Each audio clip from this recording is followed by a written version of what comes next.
Imagine un royaume numérique immense. Des cités de serveurs répartis à travers le monde. Des coffres remplis de données, d'argent, de messages, de transactions. Tout semble stable. Tout semble synchronisé. Et pourtant, dans l'ombre, deux gardiens ne sont plus d'accord sur la réalité. L'un affirme que ton compte contient 1000 pièces d'or. L'autre jure qu'il n'en reste que 800. Bienvenue dans la quête la plus dangereuse de l'informatique moderne, quand deux serveurs ne sont pas d'accord. Aujourd'hui, on va traquer ce monstre invisible qu'on appelle l'incohérence distribuée. Et comprendre pourquoi, dans certains systèmes, la vérité doit être votée. Le monstre apparaît rarement sous une forme spectaculaire. Il ne crache pas toujours le système. Il ne déclenche pas forcément d'alerte rouge. Il se manifeste par des symptômes étranges. Un paiement validé, puis disparu. Un stock négatif dans un e-commerce.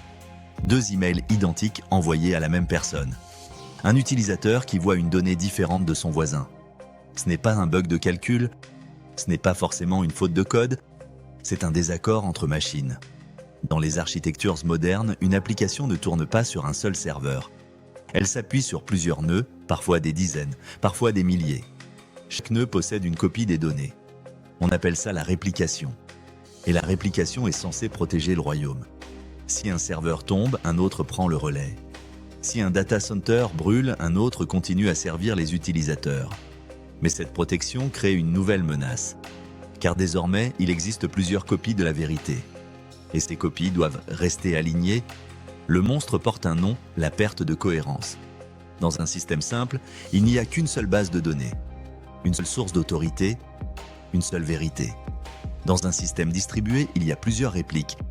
Et la question devient, quand une donnée change sur un serveur, à quel moment les autres doivent-ils être mis à jour? Immédiatement? Après confirmation? Quelques millisecondes plus tard? C'est là que commence l'exploration du donjon. Première salle, la latence réseau. Entre deux serveurs, il y a de la distance. Parfois des kilomètres, parfois des océans. Les données voyagent sous forme de paquets réseau. Et ces paquets prennent du temps.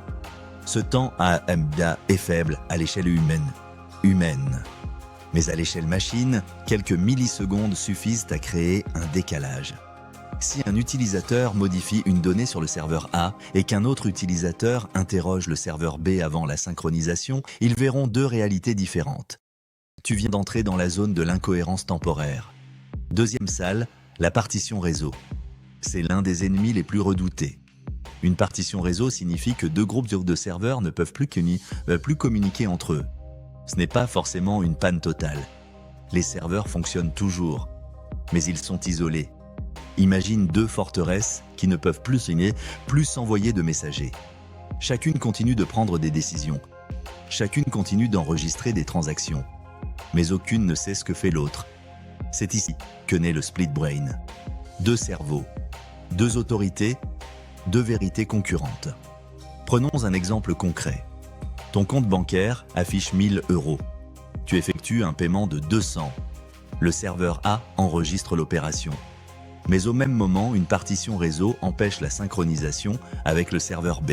Un autre paiement arrive sur B. Sans coordination stricte, les deux serveurs peuvent accepter les opérations en parallèle.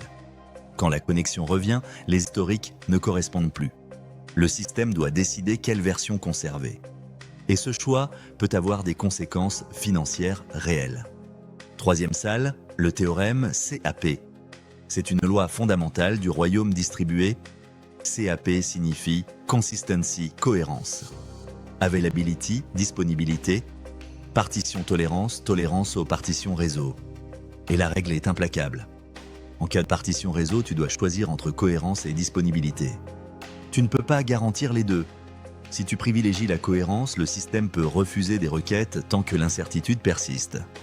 Si tu privilégies la disponibilité, le système répond toujours, mais au risque de fournir des données obsolètes ou contradictoires.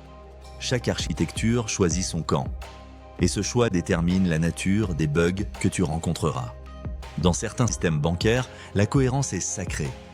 Mieux vaut refuser une transaction que créer une incohérence. Dans un réseau social, la disponibilité est souvent prioritaire. Mieux vaut afficher un message avec un léger retard que bloquer toute l'application. Ce compromis est le cœur de la quête. Et beaucoup de développeurs entrent dans le donjon sans en mesurer les implications. Quatrième salle, la réplication asynchrone.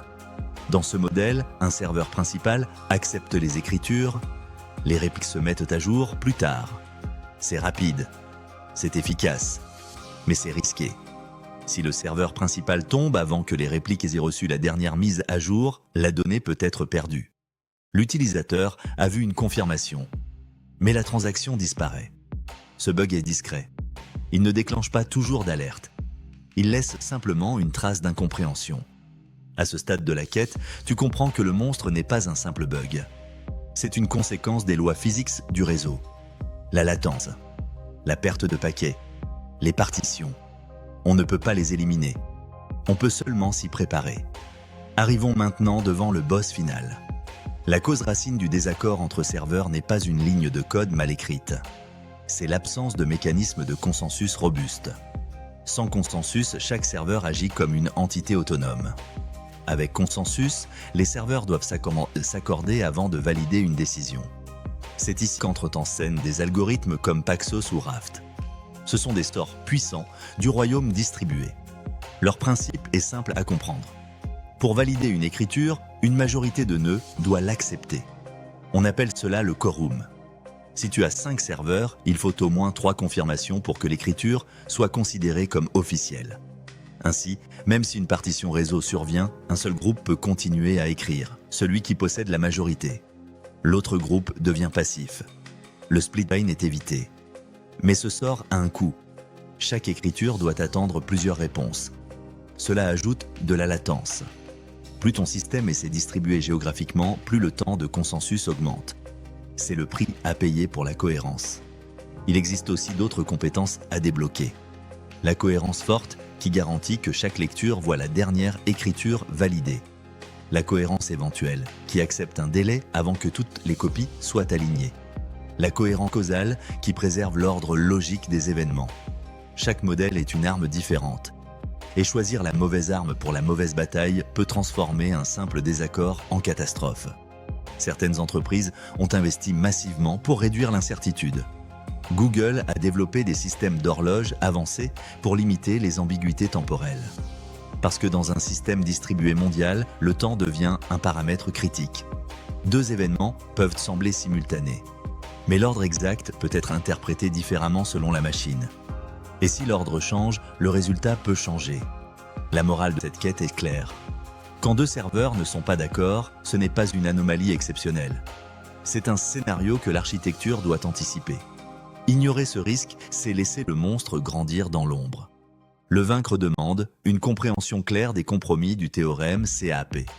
Une mise en place de mécanismes de consensus solides. Des tests de partition réseau en environnement contrôlé. Et une définition explicite du niveau de cohérence requis. Chaque fois que tu déploies une base de données distribuée, tu entres dans cette quête. Tu choisis ton modèle. Tu acceptes certains risques. Tu gagnes en scalabilité. Et à chaque bug résolu, tu gagnes en expérience. Parce que comprendre les systèmes distribués, c'est comprendre les limites fondamentales de l'informatique moderne. Le cloud n'est pas magique. Il est distribué. Et dans un monde distribué, la vérité n'est jamais donnée. Elle est négociée, validée par majorité, protégée par des algorithmes. La prochaine fois qu'un service affiche un comportement étrange, souviens-toi que derrière l'écran, plusieurs machines essaient de s'accorder. Et parfois, l'une d'elles parle plus fort que les autres. Si cette quête t'a permis de mieux comprendre les batailles invisibles qui se jouent dans les infrastructures modernes, abonne-toi pour continuer à explorer ces donjons techniques. Parce que les bugs ne sont pas seulement des erreurs, ce sont des adversaires. Et chaque adversaire vaincu te rend plus fort dans le royaume du code. Disclaimer, le contenu proposé par Bug Critique a une visée exclusivement éducative et informative. Les sujets abordés, qu'il s'agisse de systèmes distribués, de failles, de bugs ou d'architecture technique, sont traités dans un but de vulgarisation et de montée en compétences. Bug Critique ne fait pas d'intox. Chaque concept présenté est basé sur des réalités techniques documentées. Aucun contenu publié n'a pour objectif de nuire à des individus, des entreprises ou des infrastructures, ni de servir des finalités illicites. Si tu es ici, c'est pour apprendre. Et c'est exactement pour ça qu'on est là.